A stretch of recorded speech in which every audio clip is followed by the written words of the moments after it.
बिस्मिल्लाहिर्रहमानिर्रहीम। नाज़रीन असबात से मैं इकबाल जंजुआ।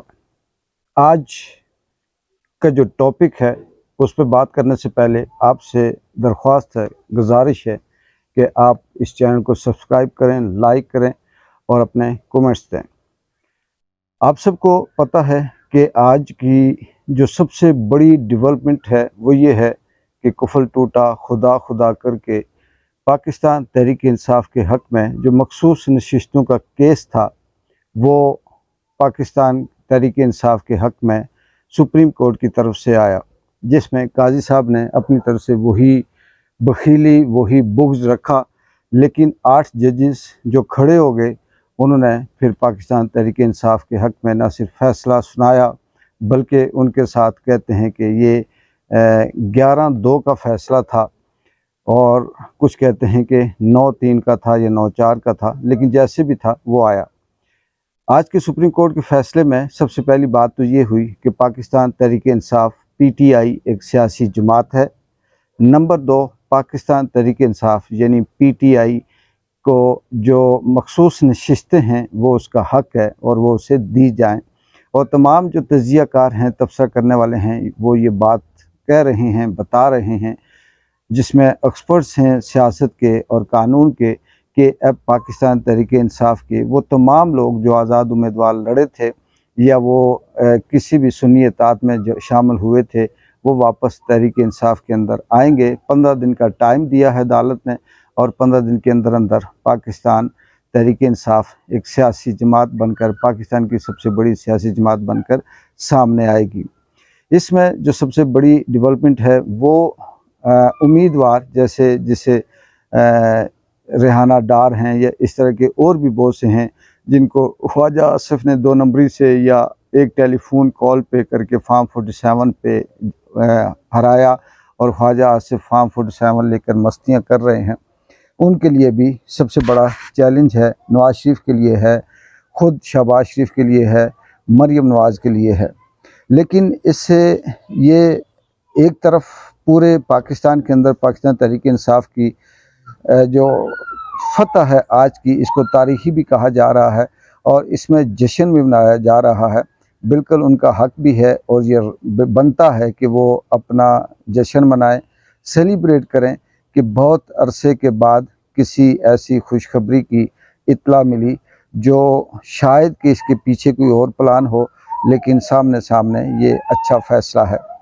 कहते हैं सांप का डसा सूतरी से भी डरता है, लेकिन इसमें फ़ैसले के बाद भी ये हैरत अंगेज़ सवाल पैदा होता है कि काजी या इस्टेब्लिशमेंट ने कोई शायद और प्लान ABCD तरतीब देने के बाद ये फ़ैसला किया हो या फिर वो बेबस हो गए हों, उनके पास इसके अलावा कोई रास्ता ना हो।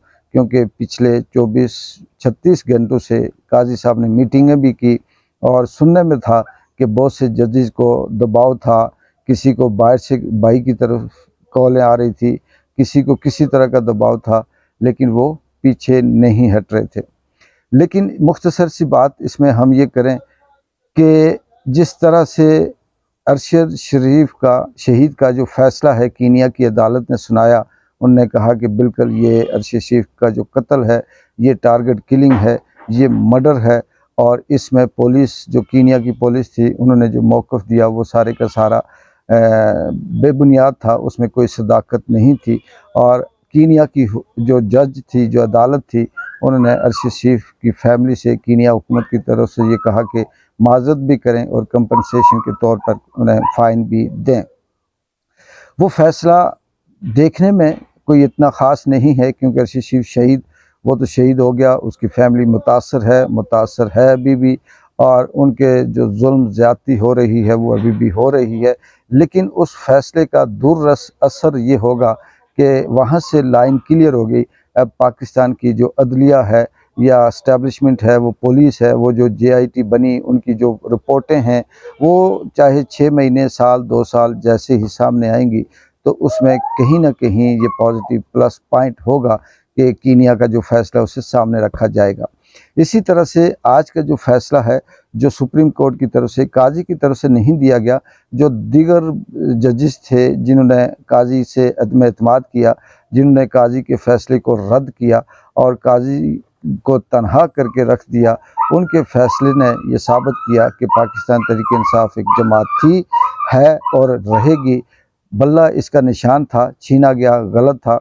और चीफ इलेक्शन कमिश्नर के जो जितने भी फैसले थे वो गैर आइनी थे, गैर कानूनी थे।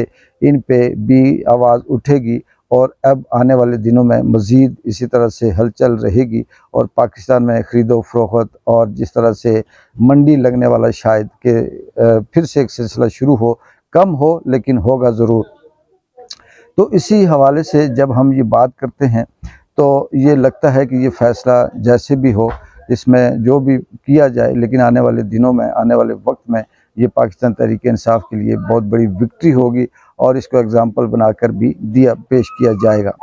और इसके बाद अब आने वाले वक्त में इस फैसले के बाद फिर वो होगा कि किसने पीटीआई को ज्वाइन करना है, कौन उठाया जाएगा, कौन गायब होगा, किसको अगवा किया जाएगा, किसको धमकियाँ मिलेंगी, किसके बीवी बच्चों को अगवा किया जाएगा। ये सारे का सारा खेल अभी खेला जाएगा। लेकिन लग ये रहा है कि अब उस तरह से स्पेस नहीं रही, अब उस तरह से वो जो उठाने वाले हैं वो भी आज़ाद नहीं रहे। और फिर अदलिया के अंदर अब एक हिम्मत, जुर्रत भी पैदा हो गई है और वो बहुत आसानी से अब ये इस तरह के जो केसेस हैं उनको सामने लाएगी। और फिर वो जो इम्प्रेशन था, जो नफसियाती दबाव था इस्टेब्लिशमेंट का, अदलिया का या काजी का, वो अब टूट गया और अब ये आस्ता आस्ता इस प्रेशर से निकलेंगे। लेकिन नाज़रीन, वही वाली बात कि आज का दिन बहुत बड़ा दिन था। उम्मीद नहीं थी, किसी की भी तरफ से ये नहीं कहा गया था कि आज का फ़ैसला पीटीआई के हक़ में आना है। लेकिन बात वही है इमरान खान वाली कि अलाउल हक़ है और ये एक न एक दिन होना था। मैं अक्सर कहता हूँ कि ज़मीनी खुदा बामुकाबला आसमानी खुदा, लेकिन जीत हमेशा कुदरत की होती है। और जब कुदरत किसी भी शख्स को सुरखरू करती है तो वो मिट्टी में उसे मिलाती है और उसे बिल्कुल मिट्टी के अंदर मिलाने के बाद फिर सोना बनकर उसे उगाती है। और यही तहरीक इंसाफ के साथ भी, इमरान खान के साथ भी हुआ। इकबाल जंजो को अगली डेवलपमेंट तक इजाज़त दें। अल्लाह हाफ़िज़।